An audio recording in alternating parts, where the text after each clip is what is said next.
Oke, kemudian kita juga harus define ya, mendefinisikan bagaimana strategi-strategi penelitian kita ya, orientasinya. Yang pertama adalah kita harus challenge ya, kita harus tantang asumsi kita dan juga bias kita. Nah, kalau kita mau breakdown ya, most paper, basic element ya, bahwa kita akan paham ya, ada jawaban-jawaban yang kecil-kecil, yang small-small, yang mau tidak mau itu akan leading ya, mengarahkan kita kepada jawaban yang besar ataupun kesimpulan yang dijadikan ya pada akhir suatu pembahasan. Nah, oleh sebab itu penelitian harus didasarkan pada usaha kita menantang asumsi dan juga bias. Ya, kita harus menanyakan diri kita beberapa question ya, beberapa pertanyaan, dan kemudian kita menjadikan pertanyaan tersebut sebagai acuan ya untuk menjawabnya atau memberikan solusinya. Ya, jadi kita terus menantang, kita terus mencari jawaban-jawaban ya. Jadi research question lah yang akan menuntun kita. Nah, kemudian jawaban-jawaban itulah yang kita jadikan sebagai narasi ya, sebagai penuntun bagaimana kita menyimpulkan suatu hal.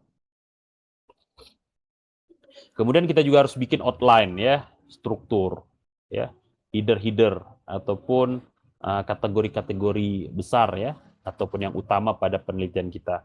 Dan ini teknik organisasional seperti flowchart ataupun mind map itu bisa kita gunakan ya, kita berdayakan untuk memvisualisasikan the big picture dari paper kita ya. Nah, dan ini juga terkait dengan langkah untuk sampai ke sana gitu. Jadi ada komponen-komponen. Jadi ini sub elemen lah ya, kita coba nyatakan apa aja sih yang harus ada dalam paper kita, baru kemudian kita bahas dengan lebih spesifik sehingga kita tahu berapa banyak sih yang harus kita cari, berapa banyak sih yang harus kita refer ya. Oke, berikutnya tentunya kita harus mencari source yang tepat ya, yang sesuai.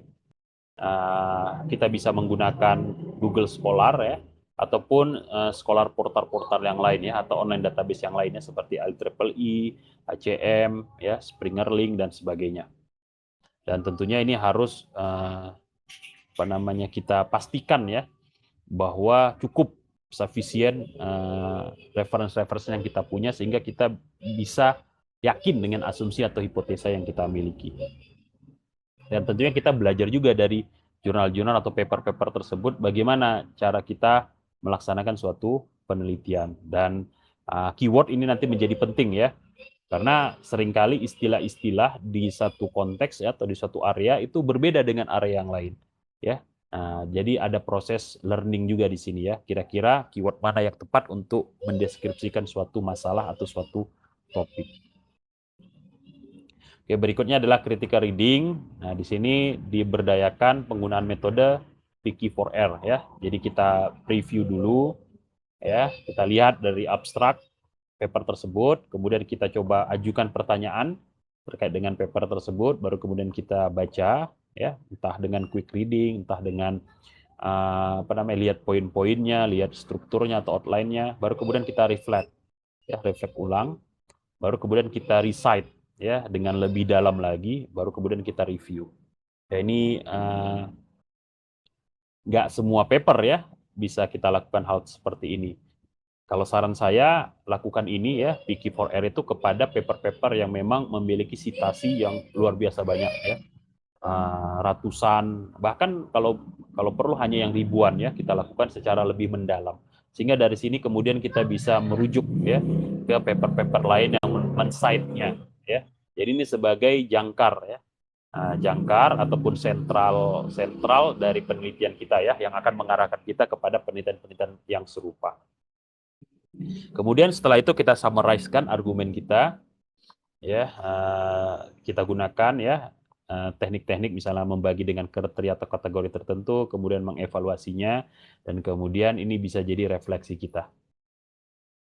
Dan akhirnya sekarang waktunya untuk menulis ya, apapun itu, apapun yang telah kalian ketahui ya, pengetahuan kalian, wawasan kalian, gagasan kalian, semua itu harus ditulis ya. Bisa dalam bentuk outline ya, bisa dalam bentuk mind map ya, bisa dalam bentuk gagasan-gagasan yang terpecah-pecah dan sebagainya.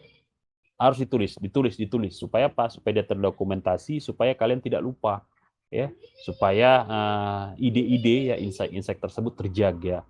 Nah, setelah kalian tulis, nanti ada kalanya kita akan berusaha untuk mengorganisasi atau mengumpulkan ya dengan lebih matang ya, lebih terstruktur, lebih sistematis. Tapi intinya adalah menulis apapun itu, seringan apapun atau sekecil apapun ide-ide atau gagasan tersebut, pastikan kalian menulis entah di paper, entah di catatan di handphone ya, entah ya paling nggak diceritakan juga ke orang lain sehingga ditulis atau direkam ya dan sebagainya. Jadi ini bagian dari proses ngedrafting ya. Kalau tidak ditulis maka tentu kita tidak tahu ya sejauh mana kita telah berjalan ya. Kalau tidak kita lakukan, tidak kita ekstrak ya ilmu kita, maka kita tidak tahu sejauh mana kita sudah berjalan. Ya, kalau kita tidak tahu, maka tujuan juga tidak bisa kita pastikan akan tercapai. Oke, berikutnya kita ngebahas tentang model konseptual. Nah, ini bagian yang penting juga ya, yang harus didefinisikan oleh